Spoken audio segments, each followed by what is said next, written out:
વાસદમાં બાળકી હત્યા કેસમાં એન્કાઉન્ટર, પોલીસ પર હુમલો કરનાર આરોપી ઠાર.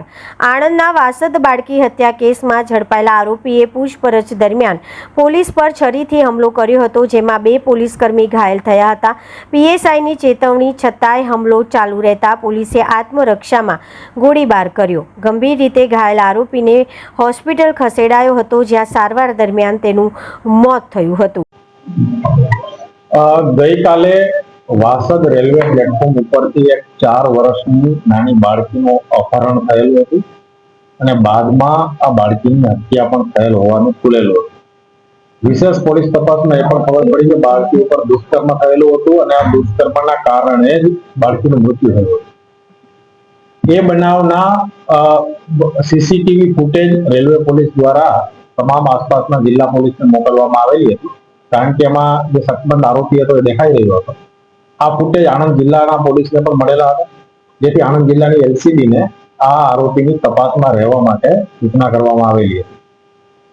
આણંદ જિલ્લા પોલીસ દ્વારા આ આરોપીને શોધખોળ દરમિયાન અને ગુનાહિત ઇતિહાસ ચકાસતા આ આરોપી દ્વારા અગાઉ પણ 2020માં એક રેપ વિથ મર્ડરનો ગુનો દાખલ થયેલો હતો એ વાત સામે આવતા એ ચહેરાઓ બંને સરખાવતા આ જ આરોપી હોવાનું પ્રસ્થાપિત થયેલું હતું.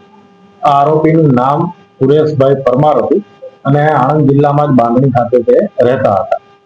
ગઈકાલે આખો દિવસ પોલીસ દ્વારા આની તપાસ, આરોપીની શોધખોળ કરવામાં આવેલી હતી અને મોડી સાંજના અરસામાં આરોપી બોચાસણ પાસેથી મળી આવેલો હતો. બોરસદ પાસે આ જગ્યા આવેલી છે, જેથી એલસીબી આ આરોપીને લઈ અને પોલીસ સ્ટેશને લાવી રહી હતી. એ દરમિયાન મોડી રાત્રે આરોપીને જ્યારે પકડ્યો ત્યારે નશામાં ખૂબ હતો અને ગાડીમાં, સરકારી ગાડીમાં જ્યારે બેસાડ્યો ત્યારે મને ઉલટી જેવું થાય છે, વોમિટ થાય છે એવી ફરિયાદ કરી, જેથી એલસીબીના અધિકારી કર્મચારીઓએ ગાડી સાઈડમાં રાખી અને એને ઉલટી કરવા માટે બહાર નીચે ઉતાર્યો.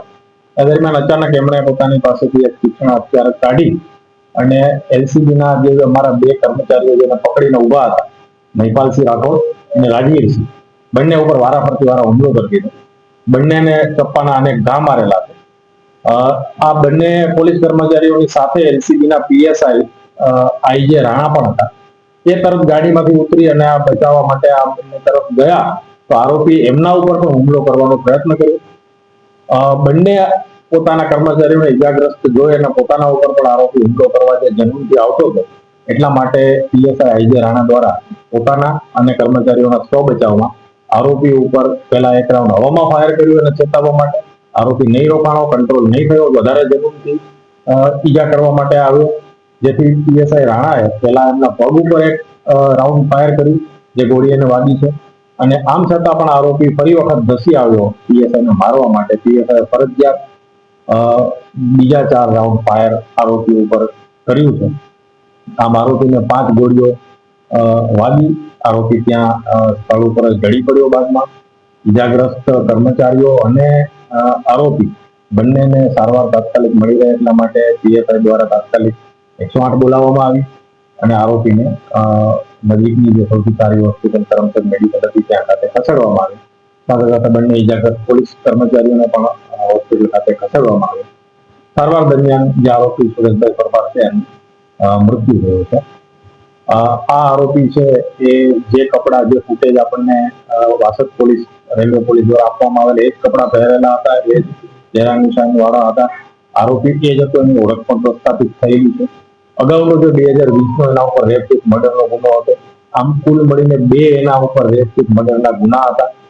ત્રીજો એક બનાવ રેપ વિથ મર્ડરનો આણંદ રૂરલમાં માર્ચ મહિનામાં, ચાલુ વર્ષમાં દાખલ થયેલો, જે હજુ સુધી તો વણશોધાયેલો હતો. પરંતુ ગઈકાલની તપાસમાં પોલીસને અમુક સાંગીક પુરાવા મળે છે, જેના ઉપરથી એ પણ શક્યતા છે કે એ ગુનો પણ આ જ આરોપીએ આચરેલો હતો. વિશેષ તપાસ આ બાબતે ચાલુ છે. હાલ જે આરોપીનું મૃત્યુ થયું છે એ સંદર્ભે અને જે એને પોલીસ ઉપર હુમલો કર્યો છે એ સંદર્ભે આકલાવ પોલીસ સ્ટેશન ખાતે 307 એટલે કે હત્યાના પ્રયાસનો ગુનો નોંધીને એની કાયદેસરની કાર્યવાહી આગળ ચાલી રહી છે. આરોપીનું મૃત્યુ થયું છે એ સંદર્ભે પણ અકસ્માત મોત દાખલ કરીને એની પણ વિશેષ તપાસ અને જે કંઈ પણ ધારાધોરણ મુજબની તપાસો છે યોગ્ય સત્તા તરફથી એ કરવામાં